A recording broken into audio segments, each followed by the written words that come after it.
Okay, YouTube, you win. After being recommended 19 different pocket notebook videos in just 30 minutes, I bought one and it better changed my life. But how? All the videos I saw use their pocket notebooks for 4 main purposes. 1, productivity. So basically, to keep track of all the things you need to get done, habits you want to form, stuff like that. 2, curating ideas, which is to collect all the ideas and insights you get throughout the day. It could be an impactful quote you heard randomly or the lyric of your favorite song.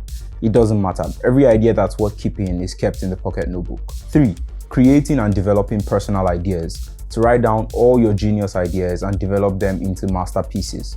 And finally, to journal, writing about how you feel, your fears, stuff that excites you, things that you're grateful for, all of it. But here's the thing, I already use my smartphone to do all of these things, well, except journaling, but more on that in a bit.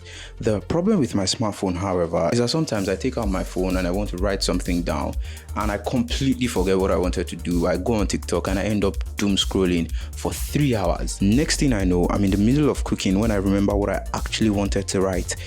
Buy salt. With the sadness that comes with eating bland food, I knew I had to make a change. I had to find a system that helps me organize my life, track my goals, and reflect on my journey without dragging me into the abyss that is doom scrolling. And it feels like the gods of YouTube heard me and presented me with a perfect opportunity. So for the next 7 days, I'll be completely ditching digital notes in favor of physical notes. I'll use this pocket notebook to write down everything from my to-do list for the day to my goals and dreams for the future. I'll also start journaling, which is a really big change for me because I've never really journaled.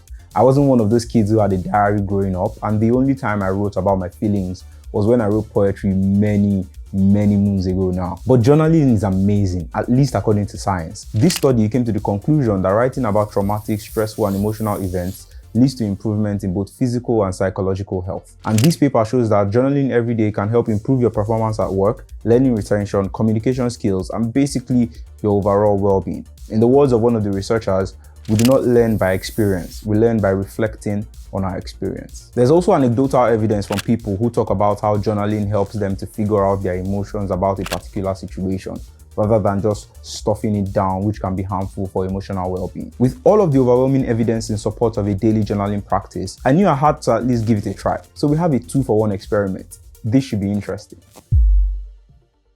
It's the end of the first day and I just spent around 30 minutes writing in my journal. And the first words I wrote down were, what am I doing spending all this time writing my feelings down? Time I could be using doing something productive instead. I had to step away from my desk because staring at the screen, all I could see were all the things that I could be doing instead. And I know this edges on toxic productivity, but then it's kind of like, that's just how I felt in the moment. But after getting through that initial resistance that I could be doing or should be doing something else, something quite strange happened. I started actually writing down what I was feeling, things I was struggling with at work and how I was feeling incompetent. I also wrote down how earlier that day I felt the need to justify eating food that's high in calories to myself and how that might become problematic. I wrote down ideas I had for the future and regrets I had about the past. And one thing I noticed was that writing down my feelings transformed them from being these random thoughts in my head to an external, tangible thing, which made it so much easier for me to navigate. Also, writing down my ideas for the future made them feel a lot more real. It was no longer a thought or a feeling, it was a plan. Today was a lot less emotional than yesterday. It was mostly just a productive day, and the pocket notebook reflects that. I wrote down to-do lists, YouTube video ideas, thumbnail ideas, and even wrote down the hook for this very video you're watching. Even though things weren't that emotional, I still tried to write a journal entry. It was a lot smaller compared to yesterday, but it still reflected the day I had, so I'm happy with it. On to day 3. Okay, so I'm just coming back from the gym, and usually I use my phone to track my workouts when I'm in the gym, but today I use my pocket notebook, and honestly, it's a no from me. Because I have social anxiety, right? And the thought of just everyone in the gym looking at me, with my pen and my paper, writing in my notes, it was just so uncomfortable for me. And I just really started to miss taking notes on my phone, right? Because my phone is inconspicuous. It's everybody uses their phone, nobody cares. I can use my phone whether I'm at the gym, whether I'm standing in line in the grocery, even when I'm driving, I can just tell Siri to take a note from me. And just that convenience of using your phone everywhere, I think the pen and paper just kind of beats the convenience of having your phone with you everywhere. And then I think another thing is like with pen and paper, I have to remember to carry the pen and paper. But like I already carry my phone with me everywhere.